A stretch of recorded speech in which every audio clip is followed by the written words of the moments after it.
কারণ আজ ফাতেমা শিশু নিকেতনের ছাত্রীদের বিদায় অনুষ্ঠান।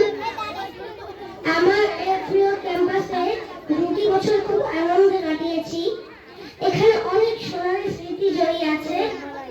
আমার এই প্রিয় প্রতিষ্ঠানের প্রতিটি সদস্যই খুব আন্তরিক, যাদের নাম আমি অতি শ্রদ্ধার সাথে স্মরণ করতে চাই। আমার শ্রদ্ধা বড় ম্যামকে, তিনি আমাকে অনেক আদর স্নেহ করেন, যা আমার জীবনের চলার পথে পাথেয় হয়ে থাকছে।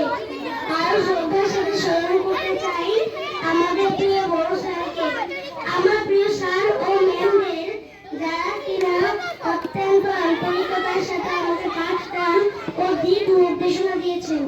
প্রিয় গৌতম স্যারের বিদেহী আত্মার শান্তি কামনা করছি। তিনি অত্যন্ত ভালো মানুষ ছিলেন। আজ তিনি বেঁচে থাকলে আমাদের মাঝে উপস্থিত থাকতেন। আমার প্রিয় বাহাদুর আঙ্কেল ও সিদ্দিক আঙ্কেল, ওনাদের খুব মিস করব, কারণ তাদের এক একজনের আন্তরিকতায় আমি মুগ্ধ। আমার প্রিয় এই ক্যাম্পাসের সাফল্য কামনা করছি। এই ক্যাম্পাস ছাড়তে আমার খুব কষ্ট হচ্ছে।